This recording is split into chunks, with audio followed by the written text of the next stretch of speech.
Krista Flasch, Communications Director. And I'm Assistant City Manager Kenny Schwab. Thanks for joining us for this edition of City Council Highlights. Here's what happened at the February 5th City Council meeting. The Aspen Pond neighborhood will be getting stormwater improvements.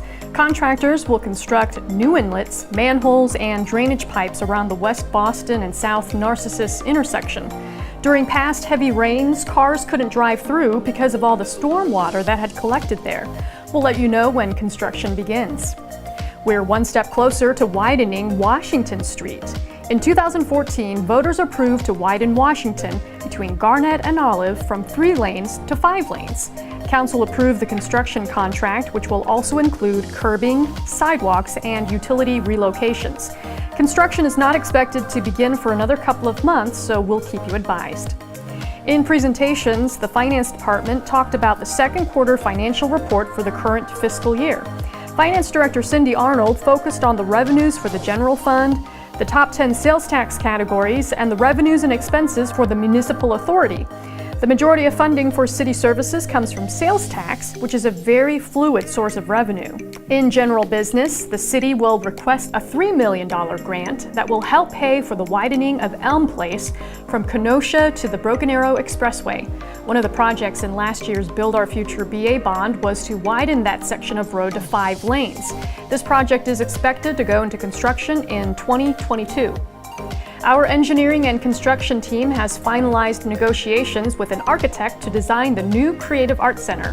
Funding for the Creative Arts Center was first approved by voters in 2008 as a community gathering place where residents could create and display their art.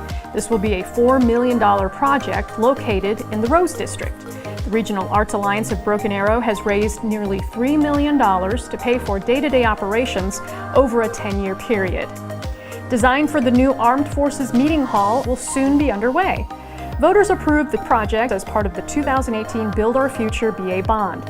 It will still be a few years before the construction, but we are excited to start the process.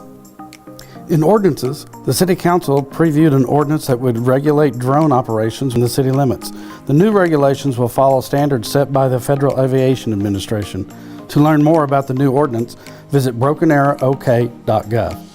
In municipal authority business, utility customers will soon have another way to pay their bill. Through a partnership with PaySite, Broken Arrow water, sewer, trash customers can pay their bills at kiosks set up around the town. In addition, new kiosks will also be installed at the Utility Customer Service Office so customers at City Hall can pay their bills quickly. And now it's time for the City Manager's comments. Here's what the City Manager Michael Spurgeon had to say at the February 5th meeting. Thank you, Mayor. And council members, good evening again. I do have several things that I want to let the council know about and also the community. So first off and foremost, on February 16th, Saturday, is the 2019 Annual Homeowners Association Workshop. And as you know, this is an annual tradition that we have in Broken Arrow where we give the Homeowners Association opportunities to come to meet with staff and learn a great deal about how the city can assist them. It's great. It's a great event that's put on by Michael Skate's Department of Development Services. So I'm going to mention it this week as well as the next City Council meeting because it's always a well-attended event. I do think it's important that we continue to publicize it. In the current billing cycle, we have our Focus newsletter that goes out every month. There is an insert this month which I would encourage all of our citizens, utility customers to read. It has the city managers delivers the state of the city, which I did back in December. As you saw from Cindy a little bit earlier in terms of where we are with budget versus actuals, we still have 6 months left to go, so I temper everyone's expectations. But obviously, we are still being very fiscally responsible with our resources. At the same time, we are exceeding expectations for the first 6 months, which I know the council is very pleased to hear. The insert also talks a little bit about some of the successes we had in 2018 and also many of the initiatives we're going to be working on in 2019 and beyond. The next thing I wanted to mention is something that I'm very excited about that a couple of council members talked to me about it a couple of years ago, is we are working on a beautification initiative, Street and Stormwater Department specifically, and just want to share with you that is our Street and Stormwater Department working with Mr. Schwab, secured permission from the Oklahoma Department of Transportation to do some clearing and drainage work along Highway 51 between East Houston to Lynn Lane. As you know, we have a lot of the scrub type trees that have grown up that create some drainage problems, as well as some site issues as people looking at the commercial and retail areas that we have. Our goal is to beautify this corridor and improve the image of the entrance into our awesome community. Also to let the travelers know, basically welcome to Broken Arrow and where they can get off. Right now we are in the process of removing and disposing of trees, brush, and other vegetation that's growing within the right-of-way, primarily along the fence line or the perimeter boundaries. I want to thank Rocky and Kenny for securing permission, and this is one of those types of winter projects that I think will pay dividends in many different ways for our community, so I just want to say thank you. Next, I wanted to mention that at the leadership of Stephen Stewart, our IT director, we are now in the negotiation phase of phase 1 of our ERP, also known as Enterprise Resource Planning System.